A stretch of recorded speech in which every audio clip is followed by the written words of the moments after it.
I want to talk about something that's not going to be easy to necessarily take in. So,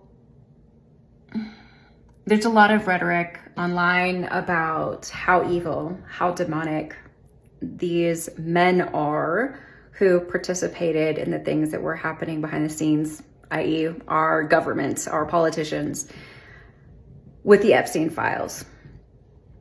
And I think it's an important discussion for us to have because, I'm someone who works in the spiritual world. I exist in the spiritual world. I always have. If you knew me when I was younger, you would know this. It's always been comical to me that when I tell people who've known me since I was young what I do, they're like, oh, of course. Because I didn't see it for myself for the longest time. Anyway, when we call things demonic or evil, which not to say that they aren't, we're doing a very similar thing that the Christian church does, in that it says like, oh, this is the devil, this is Satan. And I have to tell you that I grew up as a Christian, and I used to believe that Satan existed. And I used to, and I don't necessarily say that Satan doesn't exist, because there's such an enormous amount of the population that believes Satan exists. And so when enough people get together and they put enough energy behind something, they create this thing. But my point is that the Christian church uses this as a way to push off blame, a way to say that like, no, the devil made me do it. And again, I used to be wrapped up in this theology and see things this way and think things this way. And of course, over the years since 2016, when I really started opening myself up and really developing my relationship with God at a whole different level, I started realizing, like, wait a minute, this is just the way that humans love to push off responsibility. And the truth is just that in humanity, we have both the shadow and the light.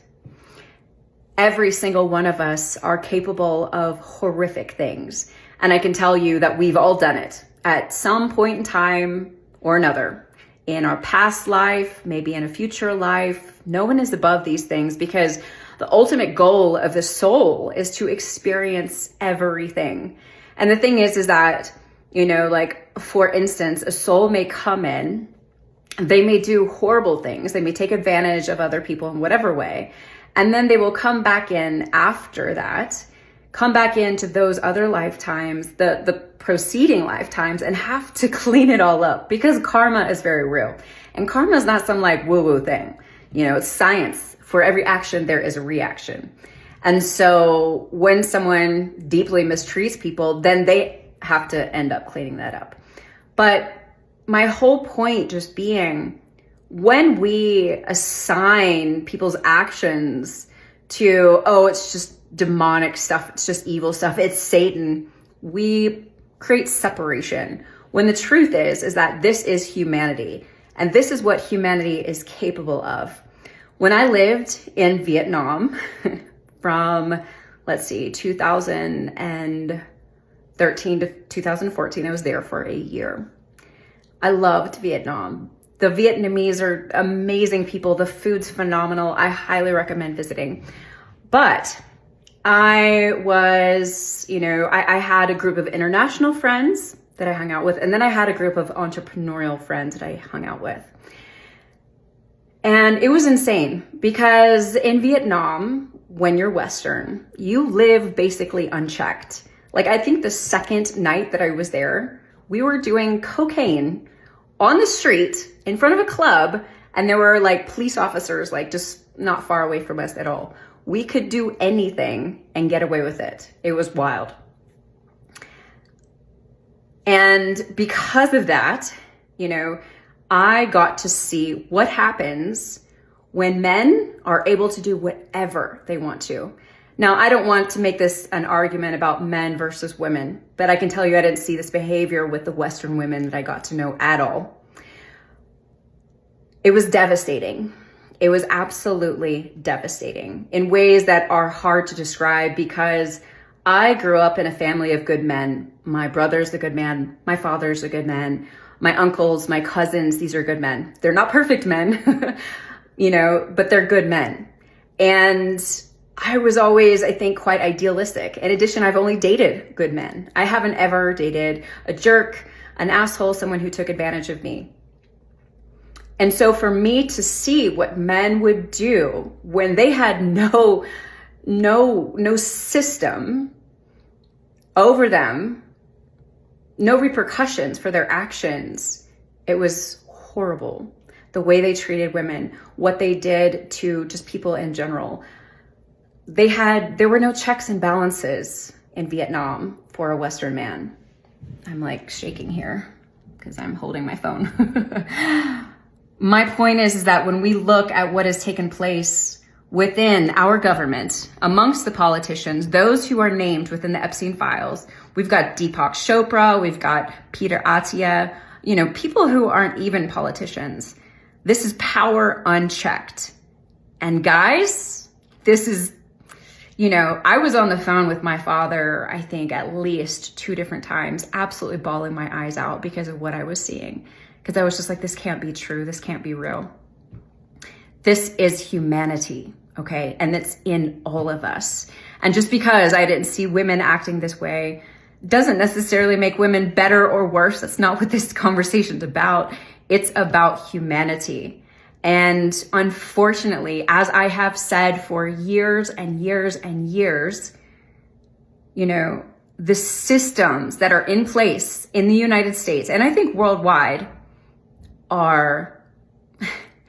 they are toxic. They were never created to be equitable. They were never created for the all. They were created for white men. And guess what? They, of course, are infallible and became even more so as time has gone on. And so they draw to them people. And because there is so much power and money attached to these positions, there are very, very few people who do not become corrupted within these systems. I have seen good politicians go in, and Cory Booker's one. When I was in college, I saw a documentary on him running for mayor of Newark, New Jersey. He was phenomenal. He was incredible. You could tell how passionate he was. You could tell how much he wanted to help his community. And I remember just being blown away and being like, oh my gosh, this is amazing that we have these types of politicians. And then I think it was maybe coming up, I think he ran for president, right? For the 2016 elections, maybe the 2020, I can't remember. It was around that time period where he popped up again for me. And as soon as I saw him, I was like, this is not the same person.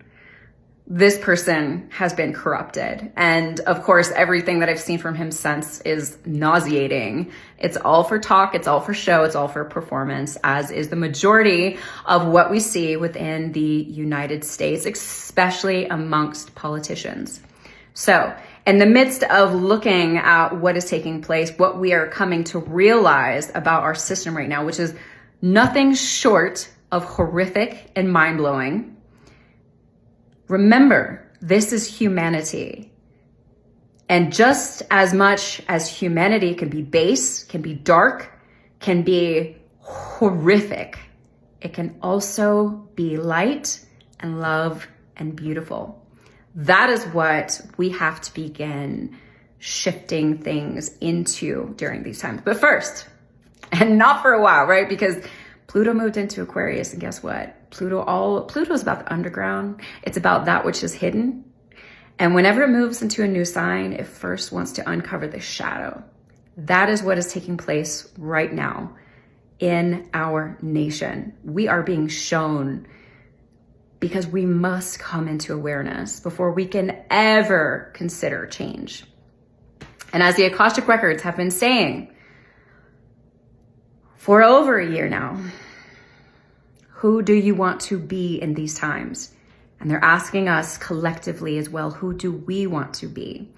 Do we want to allow these people to rule the country? Do we want to continue giving them our money? Do we want to, what do we want?